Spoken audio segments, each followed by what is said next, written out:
Hi all, this is Siyad ഇലിഗൽ. കനത്തൊരു ഇടിവാണ് ഇന്നുണ്ടായത്. മാർക്കറ്റ് നെഗറ്റീവ് ആകുമെന്ന് ഏറെക്കുള്ള ആളുകൾ പറഞ്ഞെങ്കിൽ പോലും, അല്ലെങ്കിൽ കമൻറ്റിലൊക്കെ എല്ലാ ആളുകളും കൂടുതൽ പറഞ്ഞത് മാർക്കറ്റ് ഇടിവ് രേഖപ്പെടുത്തുമെന്നായിരുന്നു. അപ്പോൾ അവരുടെ എല്ലാം തന്നെ ചിന്തകൾക്ക് അനുസരിച്ച് മാർക്കറ്റ് ഇടിഞ്ഞു ഇന്ന്. പക്ഷേ ഇത്ര സീവിയർ ആയിട്ടുള്ള സെൽ ഓഫ് നമ്മൾ ആരും തന്നെ എക്സ്പെക്റ്റ് ചെയ്ത ഒന്നല്ല. നിഫ്റ്റി അതിൻ്റെ ഓൾ ടൈം ഹൈയിൽ നിന്ന് 1500 പോയിൻ്റാണ് ഇടിഞ്ഞിട്ടുള്ളത്. അപ്പോൾ 45 ദിവസം കൊണ്ടാണ് നിഫ്റ്റി പതിയെ പതിയെ മുകളിലേക്ക് പോയത്. ഏതാനും 5 ദിവസം കൊണ്ട് നിഫ്റ്റി 1500 പോയിന്റ് ഇടിവാണ് ഇന്ന് നമ്മൾ കണ്ടിട്ടുള്ളത്.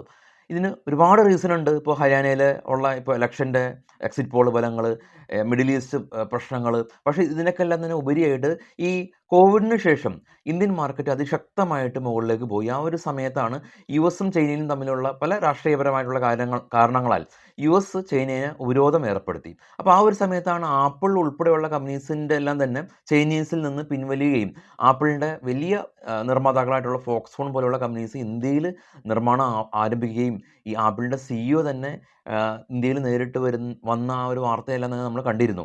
അപ്പോൾ അതിനുശേഷമാണ് US അവിടുത്തെ ഇൻട്രസ്റ്റ് റേറ്റ് കട്ട് ചെയ്തു. അതിനുശേഷം ആദ്യമായിട്ട് ചൈനീസ് ഗവൺമെൻറ് അവിടെ ഇൻട്രസ്റ്റ് റേറ്റ് കട്ട് ചെയ്തു. പല സ്റ്റിമുലസ് പാക്കേജുകളെല്ലാം തന്നെ പ്രഖ്യാപിച്ചു. ഈ ഒരു പ്രഖ്യാപനത്തിന് ശേഷമാണ് ഈ ഒരു ചേഞ്ച്, ഡ്രാസ്റ്റിക് ആയിട്ടുള്ള ചേഞ്ച് ഉണ്ടായത്. FIC ഇന്ത്യൻ മാർക്കറ്റിൽ നിന്ന് കഴിഞ്ഞ ഒരു 4-5 ദിവസം കൊണ്ട് 30,000 കോടി രൂപ പിൻവലിച്ച തുക ഇപ്പോൾ അത്യാവശ്യം അണ്ടർ വാല്യൂ ആയിട്ടുള്ള ചൈനീസ് മാർക്കറ്റിലേക്ക് കൊണ്ടുപോയി അവിടെ നിക്ഷേപിച്ചു എന്നുള്ളതാണ് ഈ എമർജിങ് മാർക്കറ്റ് എക്സ്പേർട്സ് എല്ലാം തന്നെ പറയുന്നത്. അപ്പോൾ ഇതായിരിക്കാം ഒരു കനത്ത ഒരു ഇടിവ്. ഇപ്പോൾ ട്രേഡ് ചെയ്യുന്ന യൂറോപ്യൻ മാർക്കറ്റ് ഇടിയാനിട്ട് പോലും ഇന്ത്യൻ മാർക്കറ്റ് ഇത്ര അധികം നെഗറ്റീവായിട്ട് റിയാക്ട് ചെയ്യപ്പെടുന്നതിൻ്റെ കാരണം ഇതായിരിക്കാം. നമുക്ക് നിഫ്റ്റിയുടെ ചാർട്ടിലേക്കും സ്റ്റോക്കുകളുടെ വാർത്തകളിലേക്കും എല്ലാം തന്നെ നമുക്ക് കടക്കാം. അതിനു മുമ്പ് ഈ ഒരു മിഡിൽ ക്ലാസ് ഫാമിലീസിനെ സംബന്ധിച്ച് എന്തെങ്കിലും ഒരു മെഡിക്കൽ ഇൽനെസ് ഉണ്ടാകുമ്പോൾ നമ്മുടെ ബഡ്ജറ്റ് താളം തട്ടും. അപ്പോൾ അതിനെ ഒഴിവാക്കാനായിട്ട് ആളുകൾ ഹെൽത്ത് ഇൻഷുറൻസ് പോളിസീസ് എടുക്കാറുണ്ടല്ലേ.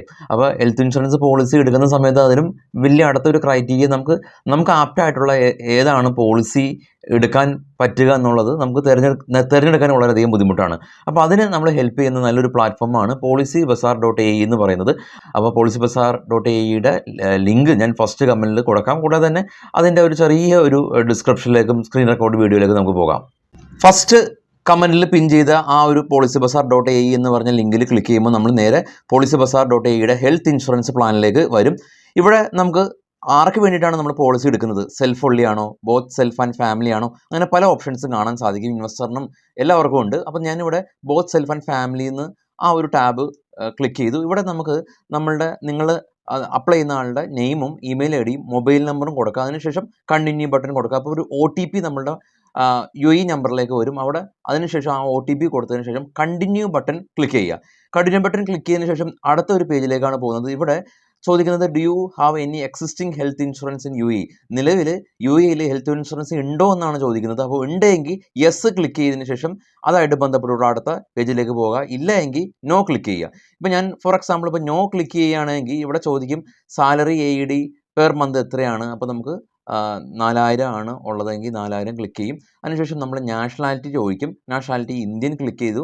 അതിനുശേഷം which type of insurance policy do you want to buy, UAE policy ആണോ ഇന്ത്യൻ പോളിസി ആണോ. അപ്പോൾ UAE പോളിസി ആണെങ്കിൽ UAEയിൽ ക്ലിക്ക് ചെയ്യുക. ഏത് എമിറേറ്റ്സിലാണോ നമുക്ക് ഇത് ഇഷ്യൂ ചെയ്യേണ്ടതെങ്കിൽ അവിടെ ദുബായ് ആണെങ്കിൽ ദുബായ്, അല്ലെങ്കിൽ ഷാർജ, എന്തുകൊണ്ട് നമുക്ക് സെലക്ട് ചെയ്യാം. ഞാനിപ്പോൾ എല്ലാം കാണിക്കുന്നത് എക്സാമ്പിളിന് വേണ്ടിയിട്ടാണ്. ദുബായ് സെലക്ട് ചെയ്തു. അതിനുശേഷം ജെൻഡർ മെയിൽ, സ്റ്റാറ്റസ് ഞാൻ ഇപ്പോൾ ഇവിടെ മാരീഡ് കൊടുക്കുകയാണ്. അതിനുശേഷം നമ്മളുടെ ആ ഒരു ഏജ്, ഫോർ എക്സാമ്പിൾ ഞാനിപ്പോൾ ഒരു 35 ഇയർ കൊടുക്കുകയാണ്. ഞാൻ റാൻഡമായിട്ടാണ് കൊടുക്കുന്നത്. പക്ഷേ നമ്മൾ കൃത്യമായിട്ടുള്ളത് പാസ്പോർട്ട്സിലുള്ളത് തന്നെ കൊടുക്കുക. ഞാൻ റാൻഡമായിട്ട് കൊടുത്തു. അതിനുശേഷം പ്രൊസീഡ് നമ്മുടെ ഡീറ്റെയിൽ കൊടുത്തു. അതിനുശേഷം അടുത്തത് ആർക്കൊക്കെയാണ്, സ്പോസിന് ഉണ്ടെങ്കിൽ സ്വാഭാവികമായിട്ട് സ്പോസ് ഉണ്ടാവും. പിന്നെ നമുക്ക് സണ്ണാണോ അല്ലെങ്കിൽ ഡോക്ടറാണോ എങ്കിൽ ഞാനിപ്പോൾ സണ്ണ് കൊടുത്തു. അപ്പോൾ സ്പോർട്സിൻ്റെ ഏജ് ചോദിക്കുകയാണ്. അപ്പോൾ സ്പോർട്സിൻ്റെ ഏജ് ഞാനൊരു 29 കൊടുത്തു. ഡേറ്റ് ഓഫ് ബർത്ത് കൃത്യമായിട്ട് പാസ്പോർട്ടിലുള്ള തന്നെ കൊടുക്കാം. സണ്ണിൻ്റെ കൊടുത്തു. സണ്ണിൻ്റെ ഞാനിപ്പോൾ ഒരു 1 ഇയർ കൊടുക്കുകയാണ്. ഡേറ്റ് ഓഫ് ബർത്ത് 2022 കൃത്യമായിട്ട് തന്നെ കൊടുക്കുക. പാസ്പോർട്ടിലുള്ളത് തന്നെ ഞാനിപ്പോൾ കാണിക്കാൻ വേണ്ടിയിട്ടാണ് കൊടുക്കുന്നത്. അതിനുശേഷം വ്യൂ കോഡ് കൊടുക്കുമ്പോൾ നമുക്ക് അവൈലബിൾ ആയിട്ടുള്ള ഏറ്റവും ബെസ്റ്റ് ആയിട്ടുള്ള പ്ലാൻസ് എല്ലാം തന്നെ നമുക്ക് ഇവിടെ ഷോ ചെയ്ത് കാണിക്കും. അപ്പോൾ ഇവിടെ ഒരു ചോദ്യം ചോദിക്കുന്നുണ്ട്, do you or any selected member take regular medication for any existing, നിലവിലുള്ള ഏതെങ്കിലും ഒരു മെഡിക്കൽ കണ്ടീഷന് നിങ്ങൾ മെഡിക്കേഷൻ എടുക്കുന്നുണ്ടെങ്കിൽ യെസ് കൊടുക്കുക, ഇല്ലെങ്കിൽ നോ കൊടുക്കുക. ഞാനിപ്പോൾ ഇവിടെ നോ കൊടുക്കുകയാണ്. അപ്പോൾ any member selected plan is currently pregnant ആണെന്ന് ചോദിക്കുകയാണ്. അപ്പോൾ ഇവിടെ നോ കൊടുക്കുകയാണ്. അപ്പോൾ പ്രഗ്നൻ്റ് ആണെങ്കിൽ അത് നമുക്ക് എന്താണ് നമ്മൾ ഇൻപുട്ട് കൊടുക്കുന്നത് അതനുസരിച്ചുള്ള പ്ലാൻ വരും. അപ്പോൾ ഇവിടെ എനിക്ക് ഇപ്പോൾ വന്നിരിക്കുന്നത് AED 8730 ദിർഹം ഉള്ള ഇയർലി പ്ലാൻ വന്നിട്ടുണ്ട്. ഇവിടെ പ്ലാൻ ഡീറ്റെയിൽസും കമ്പയർ ചെയ്യാം, അങ്ങനെയുള്ള കാര്യങ്ങളെല്ലാം തന്നെ ഇവിടെ കൊടുക്കുക. കൂടാതെ തന്നെ ഇപ്പോൾ നമ്മൾ സൈൻ ഇൻ ചെയ്തിരിക്കുകയാണല്ലോ, അപ്പോൾ ഈ പോളിസി ബസാറിൻ്റെ തന്നെ ലൈവ് ചാറ്റ് ഉണ്ട്. നമുക്ക് എന്തെങ്കിലും കാര്യങ്ങൾ വേണമെങ്കിൽ അവരുടെ അടുത്ത് കൃത്യമായിട്ട് തന്നെ ചോദിക്കാനായിട്ട് സാധിക്കും. അതുപോലെ തന്നെ പ്ലാൻ ഡീറ്റെയിൽസും അങ്ങനെയുള്ള കാര്യങ്ങൾ അറിയണമെങ്കിൽ ആ ഒരു പ്ലാനിൽ ക്ലിക്ക് ചെയ്യുക. എന്തൊക്കെയാണ് നമുക്കിവിടെ കവർ ആവുന്നത്, ഈ ഒരു പർട്ടിക്കുലർ പ്ലാനിൽ എന്തൊക്കെയാണ് കവർ ആവുന്നുള്ളത് കൃത്യമായിട്ട് തന്നെ ഇവിടെ കാണാൻ സാധിക്കും. മെറ്റേണിറ്റിയും അല്ലെങ്കിൽ അതായിട്ട് ബന്ധപ്പെട്ടുള്ള മറ്റുള്ള എല്ലാ കാര്യങ്ങളും തന്നെ കൃത്യമായിട്ട് ഇവിടെ കാണാൻ സാധിക്കും. ഇനിയിപ്പോൾ നമ്മൾ ഫസ്റ്റ് പേജിൽ ഇപ്പോൾ നമ്മൾ എടുത്തിരിക്കുന്നത് അപ്പോൾ പുതിയ പോളിസിക്കാണ് എങ്കിൽ, നിലവിലുള്ള എക്സിസ്റ്റിംഗ് പോളിസി ആണെങ്കിൽ അവിടെ എക്സിസ്റ്റിംഗ് പോളിസി ക്ലിക്ക് ചെയ്യുക. അപ്പോൾ നിലവിലുള്ള എക്സിസ്റ്റിംഗ് പോളിസി ഏതാണോ അല്ലെങ്കിൽ പുതിയതായിട്ട് കമ്പയർ ചെയ്യാനോ അതെല്ലാം തന്നെ അപ്ഫ്രണ്ടായിട്ട് നമുക്കെല്ലാം ട്രാൻസ്പെറൻ്റ് ആയിട്ട് ചെക്ക് ചെയ്യാൻ സാധിക്കും. കൂടാതെ തന്നെ ഒരു ഫെസിലിറ്റി കൂടിയുണ്ട്. നമുക്ക് നമ്മുടെ നിലവിലുള്ള ഈ ഒരു പോളിസിയുടെ കവർ ചെയ്യുന്ന തുക അത് കംപ്ലീറ്റ് നമ്മളൊരു പർട്ടിക്കുലർ ഡിസീസിന് വേണ്ടിയിട്ട് അത് സ്പെൻഡ് ചെയ്തു പോയെങ്കിൽ ഓട്ടോമാറ്റിക്കലി റീചാർജും ചെയ്യും. അപ്പോൾ ആ ഒരു ഡിസീസിന് അല്ലെങ്കിൽ പുതിയൊരു ഡിസീസിന് വേണ്ടിയിട്ട് നമുക്ക് ആ ഒരു അതേ പ്ലാൻ തന്നെ ഉപയോഗിക്കാൻ സാധിക്കും. അപ്പോൾ ഓട്ടോമാറ്റിക്കലി റീചാർജ് പ്ലാനും ഉണ്ട്. നമ്മൾ ഈ ഒരു സ്റ്റേജിലേക്ക് എത്തുമ്പോൾ തന്നെ നമുക്ക് ഇവിടെ പോളിസി ബസാറിൻ്റെ കസ്റ്റമർ കെയർ സപ്പോർട്ടും കാര്യങ്ങളെല്ലാം ഉണ്ട്. വളരെ പേപ്പർ ഫ്രണ്ട്ലി ആയിട്ട് പെട്ടെന്ന് തന്നെ പോളിസീസ് എല്ലാം തന്നെ കമ്പയർ ചെയ്ത് നമുക്ക് ഇഷ്ടമുള്ള പോളിസി എടുക്കാനുള്ള അവസരമുണ്ട്. അപ്പോൾ policybazaar.ae ലിങ്ക് ഫസ്റ്റ് കമ്മിൽ പിൻ ചെയ്ത് വെക്കാം. തീർച്ചയായിട്ടും ഉപയോഗപ്പെടുത്തുക. Thank you. ഇന്ന് പ്രധാനമായിട്ടും HDFC ബാങ്ക് ഫോളോ ആയിട്ടുണ്ട്. HDFC ബാങ്കിൻ്റെ സ്റ്റോക്ക് BNB പരിഭാസം എന്ന് പറയുന്ന മ്യൂച്വൽ ഫണ്ട് ഏജൻസീസ് സെല്ല് ചെയ്തിട്ടുണ്ട്. IT കമ്പനീസ് ഇന്ന് പ്രതിരോധം തീർത്ത് പിടിച്ചു നിന്നിട്ടുണ്ട്. കൂടാതെ തന്നെ എസ്കലേഷൻ കാരണം ബ്രന്റ് ഓയിലെല്ലാം തന്നെ $79 പെർ ബാരൽ എന്ന നിലയിലേക്ക് തിരികെയും വന്നിട്ടുണ്ട്. നമുക്ക് നിഫ്റ്റിയുടെ ചാർട്ട് ഒന്ന് നോക്കാം. നിഫ്റ്റിയുടെ ചാർട്ട് കാണാം. സ്ലൈറ്റ്ലി ഗ്യാപ്പ് അപ്പിൽ ഓപ്പൺ ചെയ്തതിന് ശേഷം നിഫ്റ്റി ഇടിഞ്ഞു, വീണ്ടും തിരിച്ചു കയറി, ഇടിഞ്ഞു, വീണ്ടും പലതവണ തിരിച്ചു കയറാനായിട്ട് ശ്രമിച്ചിട്ടുണ്ട്. പക്ഷേ കനത്ത ഒരു സെൽ ഓഫാണ് നിഫ്റ്റിയിൽ കണ്ടത്.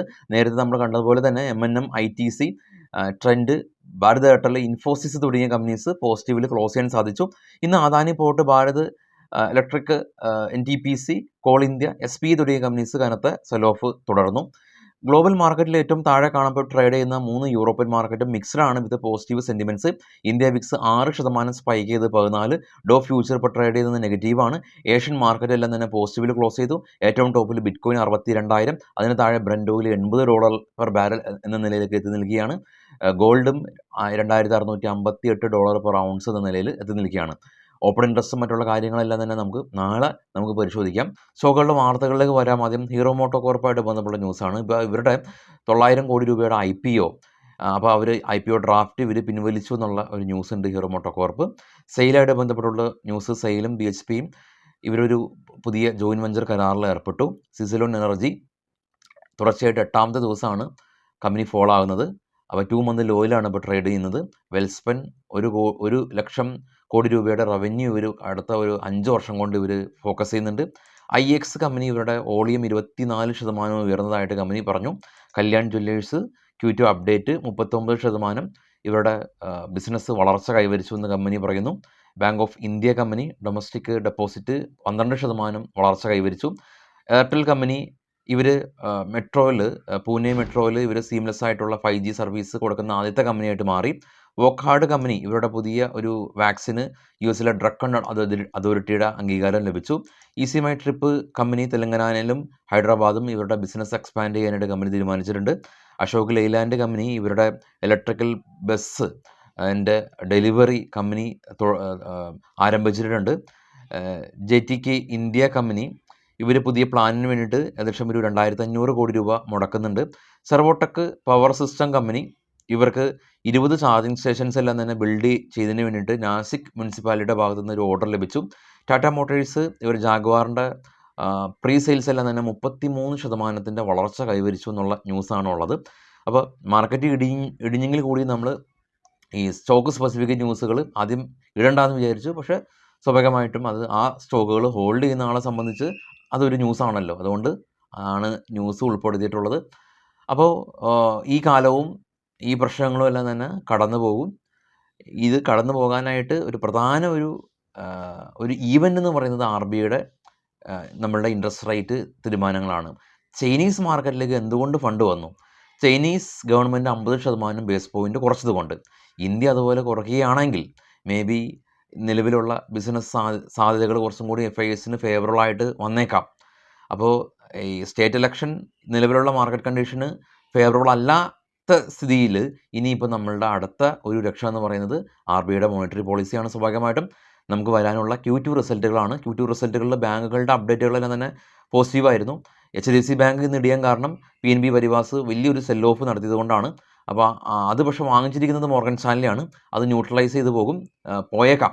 കഴിഞ്ഞ ദിവസം ADRൽ ഇന്ത്യൻ സ്റ്റോക്കുകൾ റാലി രേഖപ്പെടുത്തിയിട്ട് കൂടിയും മാർക്കറ്റിൽ ഫോൾ ആയിട്ടുണ്ട്. അതുകൊണ്ട് ഇന്ന് ADRൻ്റെ സ്റ്റോക്കുകൾ എങ്ങനെയാണ് റിയാക്ട് ചെയ്യപ്പെടുന്നത് എന്നൊക്കെ നമുക്ക് നാളെ രാവിലെ ഡിസ്കസ് ചെയ്യാം. എല്ലാവർക്കും ശുഭദിനം. Thank you.